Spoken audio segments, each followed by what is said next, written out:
अरे मोर रामा हो राम।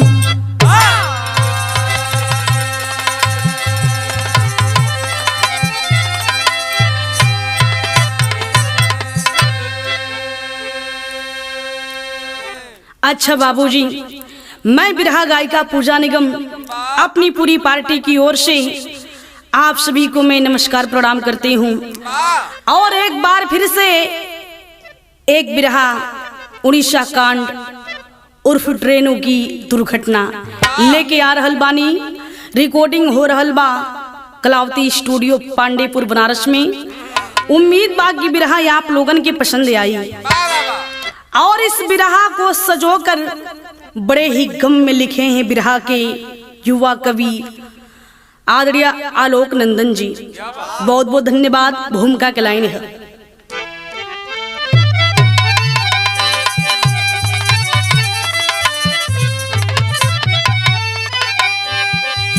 संजोग के आगे सबको है झुकना, कठिन सत्य हमको बताती ये घटना। सिंदूर लूटा किया गोद सुनी, बूढ़ी आंखों से आंसू बहाती ये घटना। उड़ीसा में जो काल बनकर के आई, कसम से हृदय चीर जाती ये घटना। प्रकृति का कहर था या मानव की गलती, सैकड़ों प्रश्न दिल में उठाती ये घटना।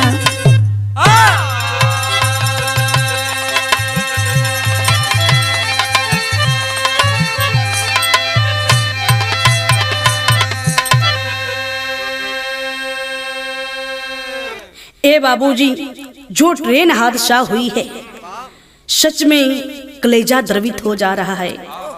बिरहा गाने में आंखें नम हो जा रही है, लेकिन बिरहा के माध्यम से श्रद्धांजलि है। मास्टर कव्वाली का लाइन है।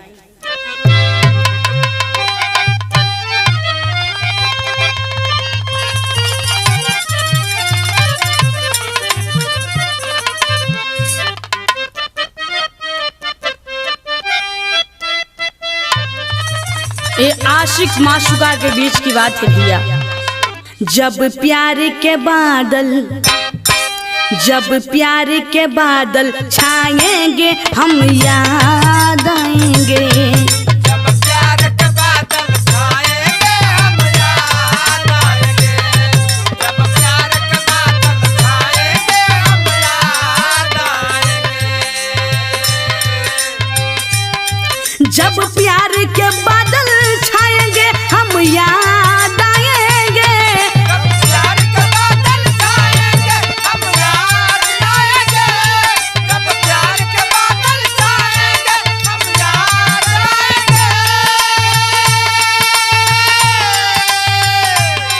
जब प्यार के बादल छाएंगे हम याद आएंगे।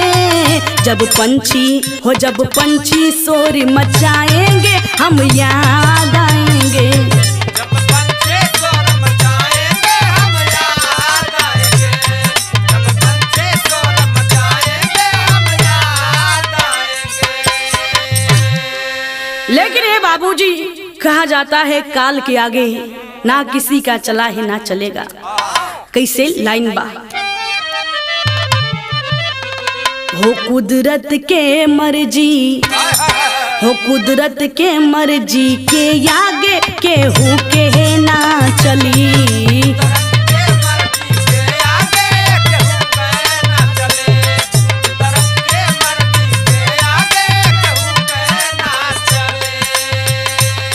कुदरत के मर्जी के आगे केहू के ना चली।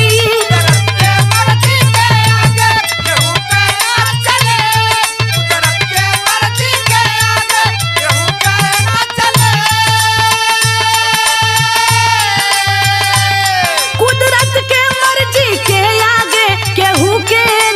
टली। अरे विधि के विधान के हु से भीतर ले ना टली।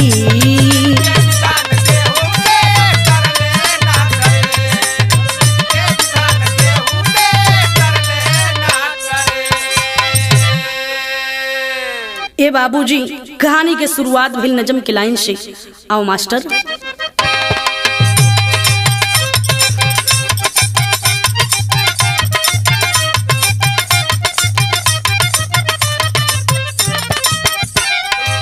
घटना घटी जो ट्रेनों के आने जाने में, घटना घटी जो ट्रेनों के आने जाने में, कलेजा कांप रहा दास्तां सुनाने में।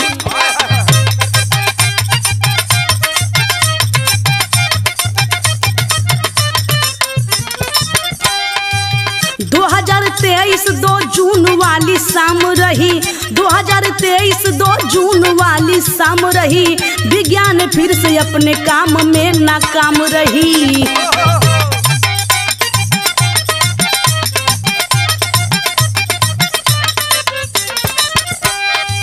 भारतीय रेल जो दुनिया में जानी जाती है, भारतीय रेल जो दुनिया में जानी जाती है, देश की सबसे बड़ी पूंजी मानी जाती है।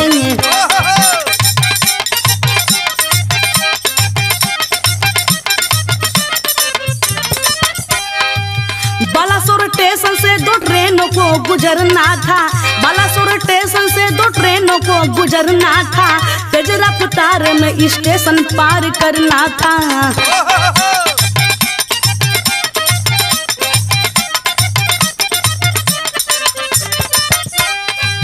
टकराई 3 ट्रेनें ऐसी भी क्या चूक हुई, टकराई 3 ट्रेनें ऐसी भी क्या चूक हुई, हजारों जिंदगी सूरज के साथ डूब गई।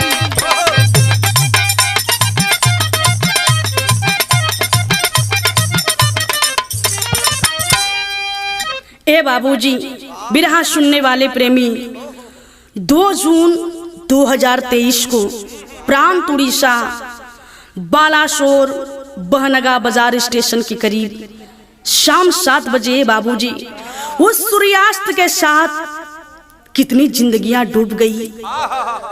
ये बाबूजी, ये बिरहा में आप लोगन के क्लियर हो जाए। मास्टर गीत लगल।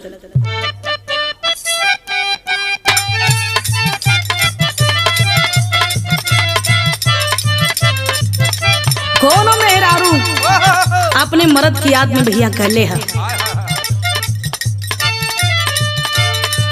गहिला जब से बाहर याद आवे बार बार हो, चिड़ैया बन के उड़ गईले।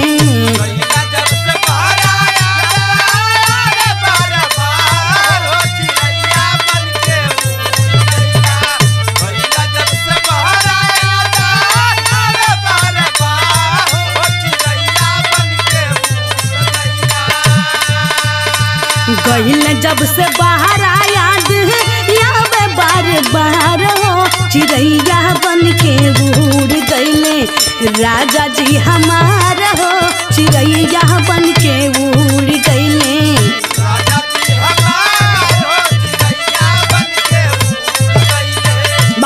बहुत अच्छे।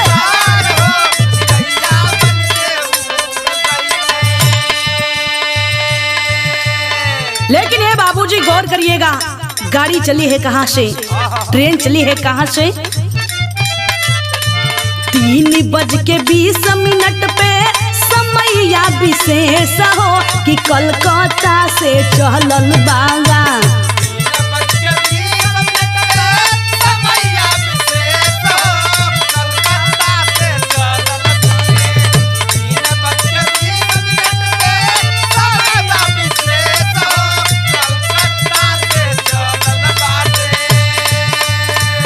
तीन 3:20 पे समैया विशेष हो, कि कलकत्ता से चलल कोरो मंडल एक्सप्रेस हो, कि कलकत्ता से चलल कोरो।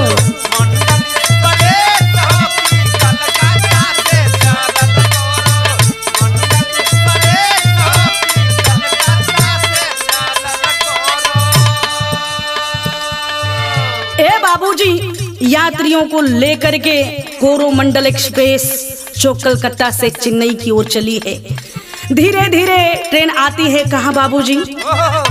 लाइन है,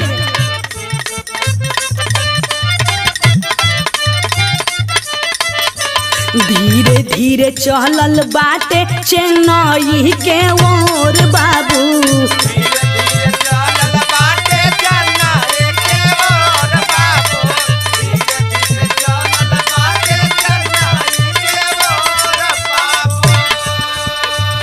लंबा सफर में भीड़ रहली जोर शोर बाबू।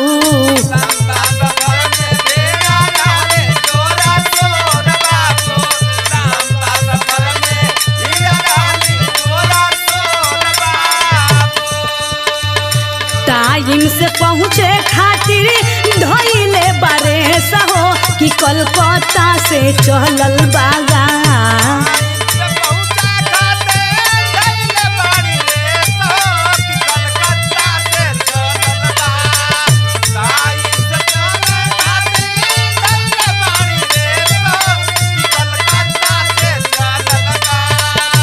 टाइम से पहुँचे खातिर धइले बारेस हो कि कलकत्ता से चलल कोरो मंडल एक्सप्रेस हो कि कलकत्ता से चलल।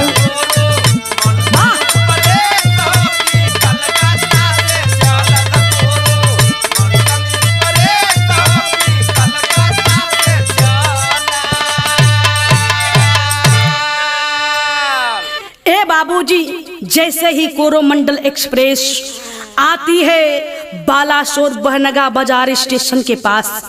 आप सभी जानते हैं कि स्टेशनों पर ट्रेन जो है धीमी नहीं होती है, जिस ट्रेन को आगे बढ़ना होता है। ट्रेन तेज रफ्तार में है, लेकिन ये बाबूजी देखें टाइम से पहुंचना है, रफ्तार तेज है। होता है क्या, गीत लग गई। अरे फेंक दाना लोढ़ा, अरे फेंक दाना लोढ़ा, गुस्सा कम कर थोड़ा चूड़ी फूट जाई।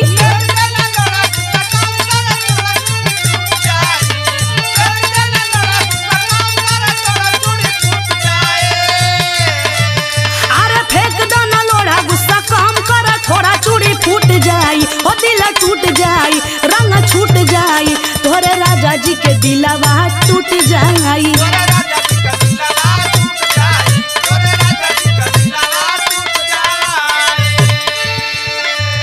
लेकिन ये बाबूजी देखिए, ट्रेन को निकलना है तेज रफ्तार में और सिग्नल भी ग्रीन दिखा है।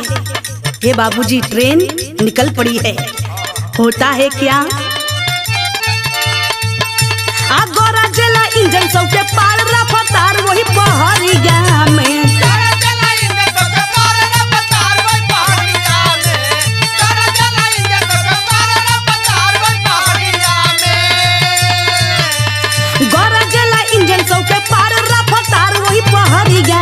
वही पहरिया में गाड़ी चलल बाटे फूल रफ्तारिया में। गाड़ी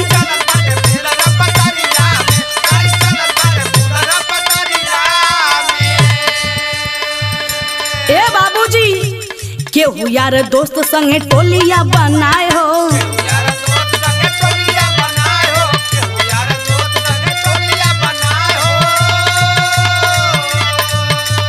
केहू परिवार लेके जात बा कमाए हो।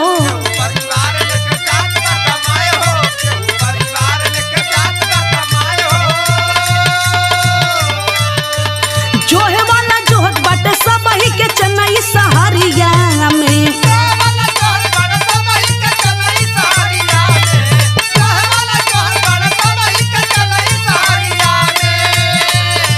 अरे जोहे वाला जोहत बाटे सब ही के चेन्नई सहरिया में। हो सहरिया में गाड़ी चलल बाटे फूल रफ्तारिया में।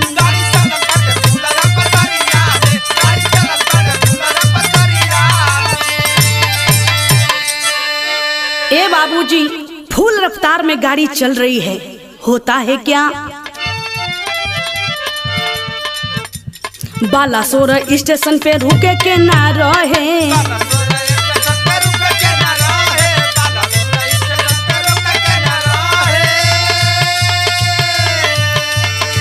सीधे गाड़ी पार करो सिग्नल भी कहे।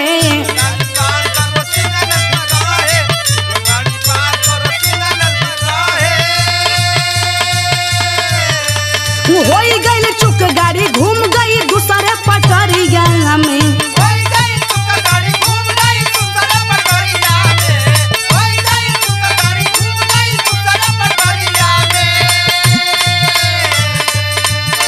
हो गई चुक गाड़ी घूम गई दूसरे पटरिया में। हो पटरिया में गाड़ी चलल बाटे फूल पटरिया में।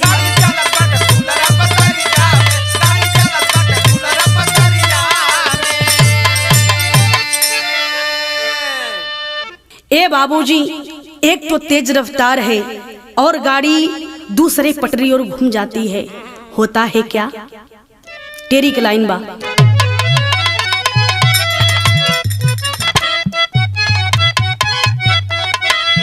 मरले बा धक्का ऐसन रेलिया, अरे मरले बा धक्का ऐसन रेलिया, जैसे गरजे बादल लोग भय भाव चक्का हो भाव चक्का।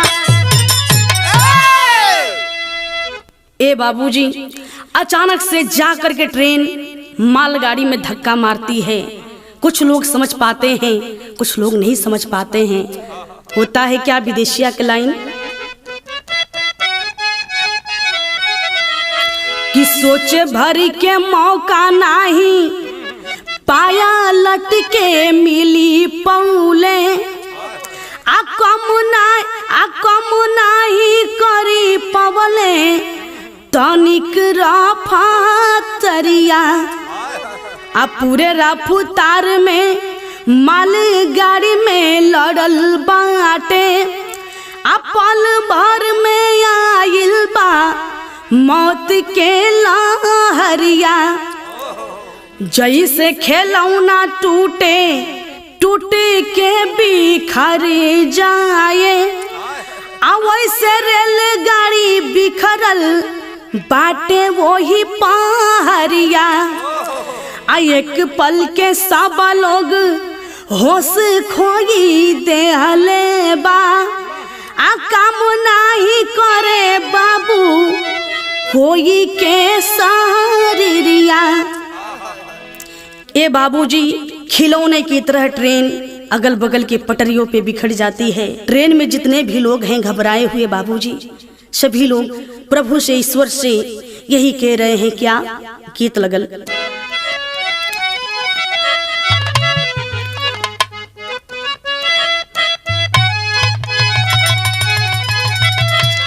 भाव में कहना पड़ा कि हमारे विधाना हो, कि हमारे विधाना हो, कौने कसूरवा ऐसन दिन देखा हमारे विधाना हो।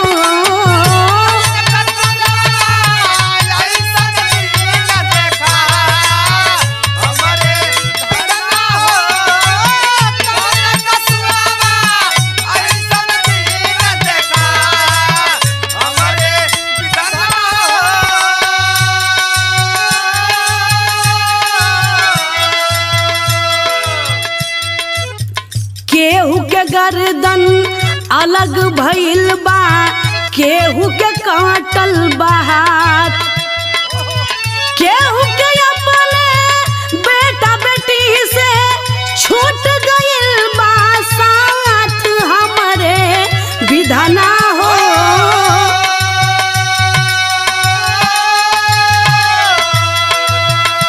अरे कौन कसूर देला ऐसन दिन देखा हमारे विधाना हो।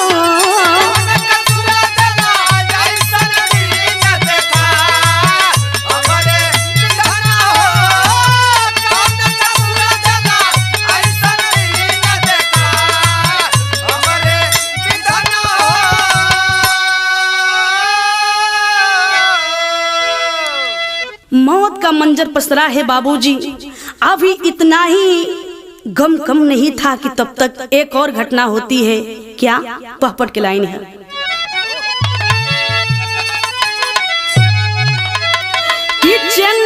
के ओर से एगो औरी ट्रेनिंग आइल बा। अरे चेन्नई के ओर से एगो औरी ट्रेनिंग आइल बा। आ हाय राम अब का होई सब कर माथा चकराइल बा।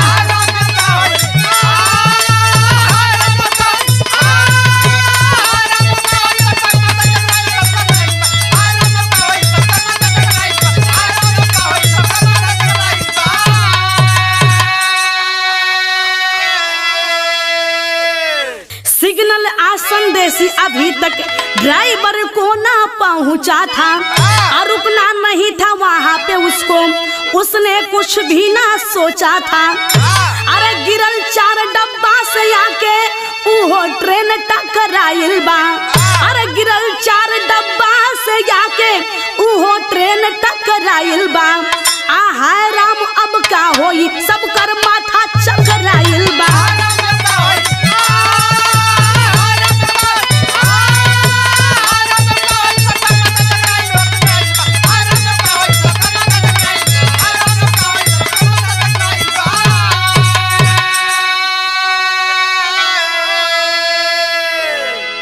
ए बाबूजी आकर के तब तक दूसरी ट्रेन टकरा जाती है और 10 डिब्बे पटरी से उतर जाते हैं। 10 डिब्बे यानी मौत के मुंह में चले जाते हैं। कैसे? वही रफ्तार से वही दुर्घटना वही जगह दोहराइल बा। अकाल के गजबे चालू हो भैया मरले के मारे आइल बा। अरे दूसरी ट्रेन में भी 10 डब्बा मौत के मुँहे समाइल बा। अरे दूसरी ट्रेन में भी 10 डब्बा मौत के मुँहे समाइल बा। आ हाय राम अब का होई अरे सब कर माथा चकराइल बा। ए बाबूजी मौत पर मौत आ जाती है और वही सीता दास नाम की औरत अपने 3 बच्चों को खिड़की द्वारा खेत में फेंक देती है कि मेरे बच्चे बच जाएंगे, मैं बचूं या ना बचूं। लेकिन बाहरे राम अंत में उसके पति और बच्चे तीनों भी बच जाते हैं। और ए बाबूजी 10 साथी जो साथ में कमाने के लिए निकले हैं वो भी आधे मर गए और आधे बचे हैं। ऐसे ही तमाम लोग ए बाबूजी तितर बितर हो जाते हैं। वहाँ का मंजर देखकर कवि ने आल्हा में लिखा है क्या?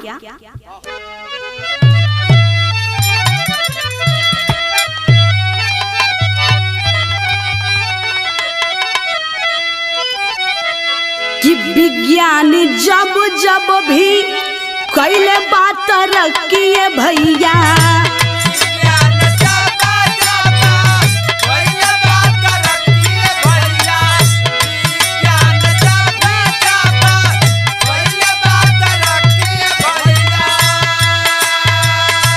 मानव ही ओकरे बाली पर चढ़ल बा।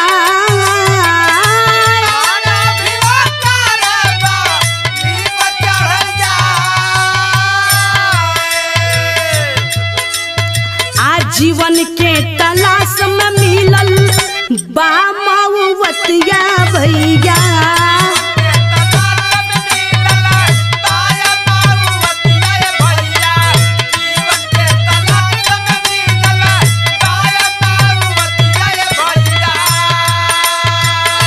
मजबूर सब ही बा का कहल जा।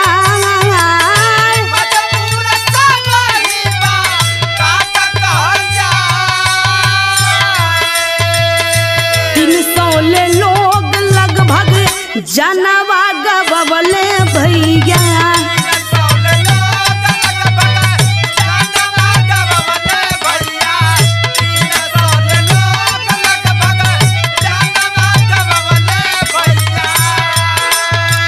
केतना लोगन के नहीं लाशियां भेटा।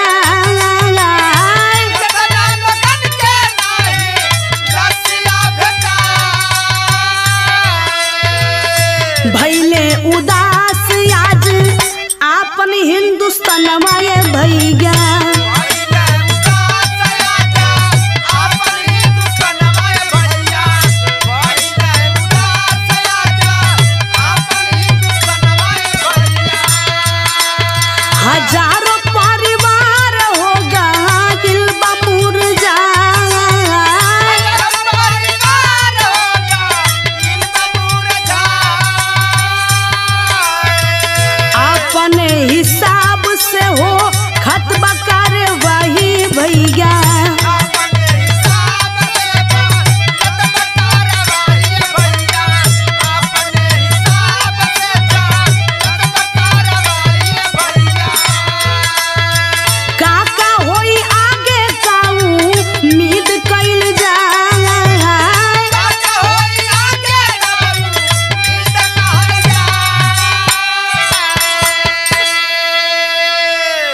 ए बाबूजी, सरकार अपने हिसाब से कार्यवाही कर रही है और हम सभी लोग, हम कलाकार सभी लोग प्रार्थना करते हैं उस मालिक से आने वाले समय में कवच सिस्टम सफल हो बाबूजी, और कभी आगे ऐसी दुर्घटना ना हो।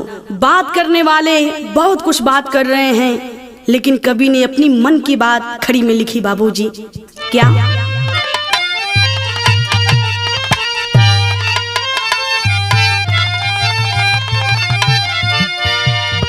होनी हो के रही केहू के जन कोसा भैया गा, होनी हो के रही केहू के जन कोसा भैया गा, पल भर भी ये जीवन के ना भरोसा भैया।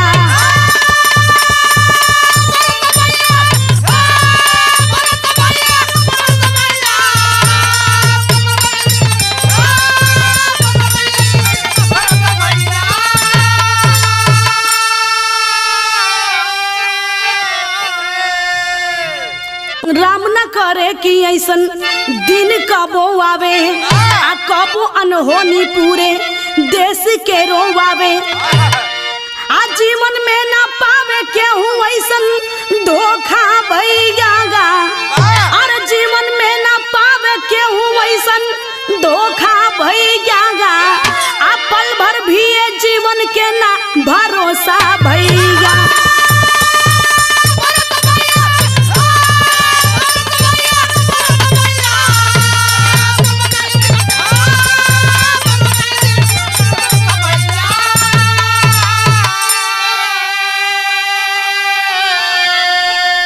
ए बाबूजी, जीवन का कोई भरोसा नहीं है। जमन देश भरल तकनीकी भरा मार से, आ उहो नहीं बचे पावे कुदरत के मार से, आ सुरक्षित के बाय अपने मनवा में सोचा भैया गा, अरे सुरक्षित के बाय अपने मनवा में सोचा भैया गा, अरे पल भर भी ये जीवन के ना भरोसा भैया।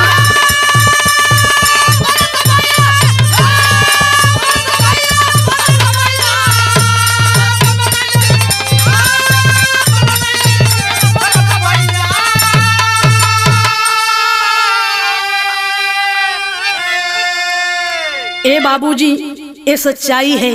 मानो कि जीवन में चारों ओर मौत खड़ी है, आखिर इंसान जाए तो जाए कहाँ।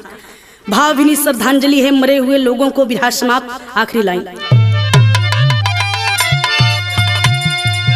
जय जयकार गुरु जद्दू जी की जय अमर फुलवारी, गुरु श्री नारायण संग मितवा योध बिहारी। अरे मरले धक्का ऐसन रेलिया, अरे मरले धक्का ऐसन रेलिया, आलोक नंदन पूजा निगम होनी बा पक्का, मरले धक्का ऐसन रेलिया।